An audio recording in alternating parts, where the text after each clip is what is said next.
মরণ ব্যাধি রোগে ছেলেকে হারিয়ে পাগল প্রায় বাবা মা। তার শেষ সম্বল হিসেবে মৃত ছেলের বীর্য চান তারা। সেই বীর্য থেকে নাতি নাতনি জন্ম দিয়ে ছেলেকে ফিরে পেতে চান এই দম্পতি।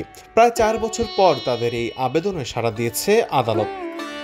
এমন ঘটনা ঘটেছে ভারতের রাজধানী দিল্লিতে। আন্তর্জাতিক গণমাধ্যম বিবিসির প্রকাশিত এক প্রতিবেদনে জানা যায় 2020 সালে মিসেস কৌর ও গুরবিন্দর সিং নামের এক দম্পতির ছেলের শরীরে ধরা পড়ে এক ধরনের রক্তের ক্যান্সার। নন হজকিন্স লিম্ফোমা নামের ওই রক্তের ক্যান্সারের চিকিৎসার জন্য তাকে ভর্তি করা হয়েছিল দিল্লির গঙ্গারাম হাসপাতালে। কিন্তু সেই যুদ্ধে হেরে যান 30 বছর বয়সী প্রীতিন্দর সিং।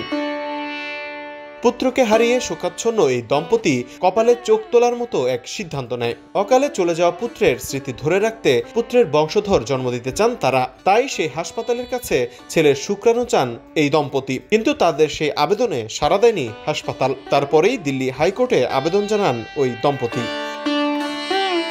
কেমোথেরাপি শুরু করার আগে হাসপাতাল থেকে পরামর্শ দেওয়া হয়েছিল যে একবার চিকিৎসা শুরু হলে তার শুক্রাণুর গুণগত মান খারাপ হয়ে যেতে পারে, সেজন্য শুক্রাণু জমিয়ে রাখার কথা বলা হয়েছিল। অবিবাহিত প্রীতিন্দর সিং হাসপাতালের পরামর্শ মেনে নেন এবং তার শুক্রাণু সংগ্রহ করে বরফের আকারে জমিয়ে রাখা হয়।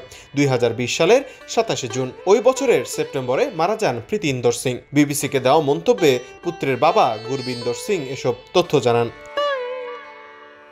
ওই দম্পতি আরও বলছেন, তারা চেয়েছিলেন তাদের সন্তানের উত্তরাধিকার বজায় থাকুক।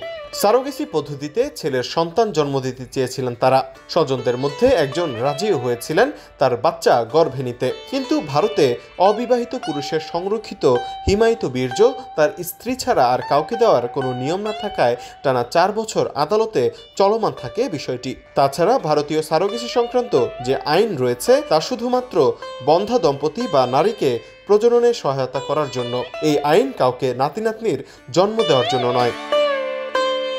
তবে ওই দম্পতির আইনজীবী আদালতে যুক্তি দেখিয়েছিলেন, শুক্রাণু সংরক্ষণের জন্য যে ফর্ম পূরণ করেছিলেন মিস্টার সিং, সেখানে স্পষ্ট করে লেখা ছিল যে আইভিএফ পদ্ধতিতে কাজে লাগানোর জন্যই শুক্রাণু সংরক্ষণ করা হচ্ছে। তিনি বিবিসিকে এটাও জানান যে বাবা এবং মা দুজনেরই মোবাইল নাম্বার দেওয়া ছিল ওই ফর্মে। তার অর্থই হলো যে তিনি বাবা মায়ের কাছে সংরক্ষিত শুক্রাণু তুলে দেওয়ার অনুমতি দিচ্ছেন। আহমেদ কৌশিক, দেশ বর্তমান।